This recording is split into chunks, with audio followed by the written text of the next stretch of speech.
ಜಿಲ್ಲಾಧಿಕಾರಿಗಳು ಈ ಆದೇಶ ಹೊರಡಿಸಿದ್ರು. ನಾವು ಟ್ರ್ಯಾಕ್ಟರ್ ತಗೊಳ್ಳೋದಿಲ್ಲ ಅಂದ ಕೂಡಲೇ IG SP ಮತ್ತು ಸನ್ಮಾನ್ಯ DC ಅವರು ಒಪ್ಕೊಂಡು ಆ ಆದೇಶವನ್ನು ಮಾಡಿಫೈ ಮಾಡಿದ್ರು. ಅವರಿಗೆ ನಾನು ಅಭಿನಂದಿಸ್ತೇನೆ. ಪರಮೇಶ್ವರ್ ಅವರು ಇಲ್ಲಿ ಸ್ಟೇಟ್ಮೆಂಟ್ ಕೊಡೋಕ್ಕಿಂತ ಪೂರ್ವದೊಳಗೆ that order has been withdrawn.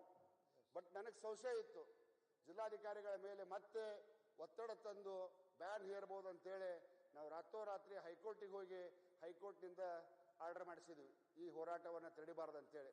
ಒಂದು ಕಡೆ ಜಿಲ್ಲಾಧಿಕಾರಿಗಳನ್ನು ತೆರವು ಮಾಡಿದ್ರು, ಇನ್ನೊಂದು ಕಡೆ ಹೈಕೋರ್ಟ್ನಿಂದನೂ ಆರ್ಡರ್ ಬಂತು.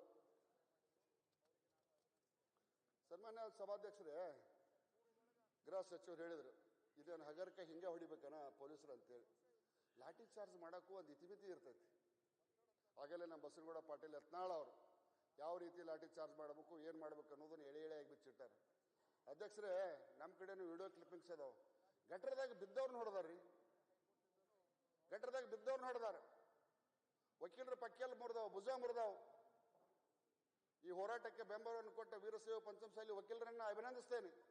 ಆ ರೀತಿ ಲಾಠಿ ಚಾರ್ಜ್ ಮಾಡಿದ್ದು ಬಹುತೇಕ ಜಾಲಿಯನ್ ವಾಲಾಬಾಗದ ಘಟನೆಯನ್ನ ನೆನಪಿಸ್ತೈತಿ. ಇನ್ನೂ ಏನು ದಾಂಧಲೆ ಆಗಿಲ್ಲ.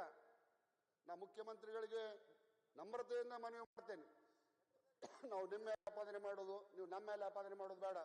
ಒಬ್ಬ ಹೈಕೋರ್ಟ್ ಜಡ್ಜ್ನಿಂದ ಒಂದು ನ್ಯಾಯಾಂಗ ತನಿಖೆ ಮಾಡಿಸಿ. ಕಲ್ಲು ಒಗೆದವ್ರು ಯಾರು, ಕಲ್ಲು ಒಗಸ್ತವ್ರು ಯಾರು, ನಡಕ್ ಬಂದು ಹೊಕ್ಕೊಂಡವ್ರು ಯಾರು, ಸತ್ಯಾಸತ್ಯತೆ ಬಯಲಿಗೆ ಬರಲಿ.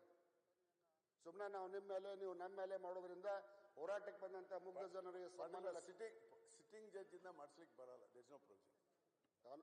ನೀವು ಕಾನೂನು ಸಚಿವರಾಗಿದ್ರಲ್ಲ ಎಂದ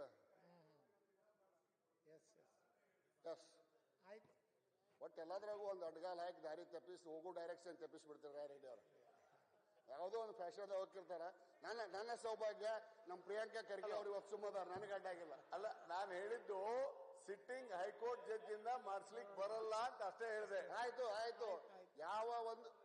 ಯಾವ ಒಂದು ಹೈ ಲೆವೆಲ್ ಜುಡಿಷಿಯಲ್ ಸರಿ ಯಾವ ಒಂದು ಹೈ ಲೆವೆಲ್ ಜುಡಿಷಿಯಲ್ ಬಾಡಿಯಿಂದ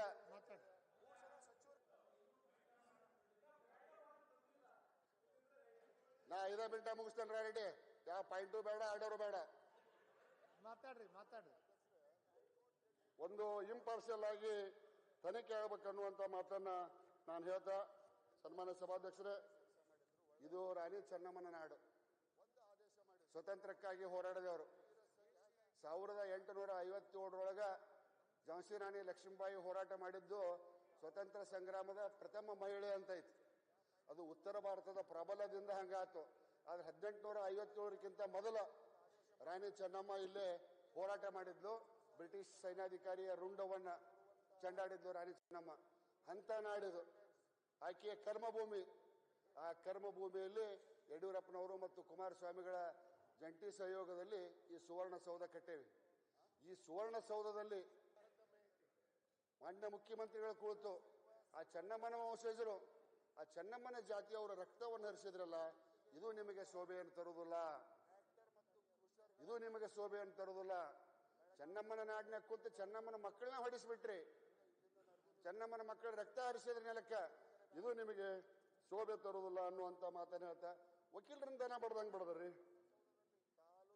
ನಾನು ಗೌರವಾನ್ವಿತ ಮುಖ್ಯಮಂತ್ರಿಗಳಿಗೆ ಯಾವುದೇ ಕಾರಣಕ್ಕೂ ಪ್ರತಿಷ್ಠೆಗೆ ಒಂದು ಇತಿಮಿತಿ ಇರ್ತೈತಿ. ಪ್ರತಿಷ್ಠೆಯ ಪರಾಕಾಷ್ಠೆಗೆ ಹೋದ್ರೆ ಅದು ಅವನತಿ ಸ್ಟಾರ್ಟ್ ಆಕೈತಿ. ತಿಳಿಲಾರ್ದನೋ ಅಧಿಕಾರಿಗಳ ತಪ್ಪಿನಿಂದನೋ ಅಥವಾ ನಿಮ್ಮ ಆದೇಶದಿಂದನೋ ಲಾಠಿ ಚಾರ್ಜ್ ಆಗೈತಿ. ಬಹಳ ಬಡ ಮಕ್ಕಳಿಗೆ ತೊಂದರೆ ಆಗೈತಿ.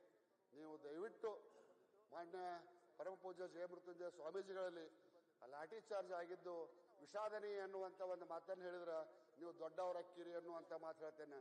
ಆ ಕಾರಣಕ್ಕೆ ತಾವು ಆ ಮಾತನ್ನ ಮಾಡ್ಬೇಕನ್ನುವಂತ ಹೇಳ್ಕೊಂಡ, ಇನ್ನ ಸನ್ಮಾನ್ಯ ಅಧ್ಯಕ್ಷರೇ, ನಮ್ಮ ಸರ್ಕಾರ ಇದ್ದಾಗ ಕೆಲವು ಜನ ಖರ್ಗೆ ಸಾಹೇಬ್ರ, ನಮ್ಮ ಸರ್ಕಾರ ಇದ್ದಾಗ ಕೆಲವು ಜನ ಮತ್ತಿದೇ ಪೂಜ್ಯ ಕೂಡಲ ಸಂಗಮ ಸ್ವಾಮೀಜಿ ಅವರು, ನಾನು ನಿಮ್ಮನ್ನು ಹೊಗಳಕತ್ತಿದ್ದೀನಿ, ನೀವು ಅವಾಗ ಇದ್ದಿದ್ದಿಲ್ಲ. ಅರ್ಧ ಸತ್ಯ ಹೇಳಿಸಿದ್ರು ನಿಮ್ಮ ಬಾಯಿಲೆ ಅಂತ ಹೇಳಿದ್ದೇನೆ. ಅಶ್ವತ್ಥಾಮ ಹತವೋ ಹತಃ ಕುಂಜರ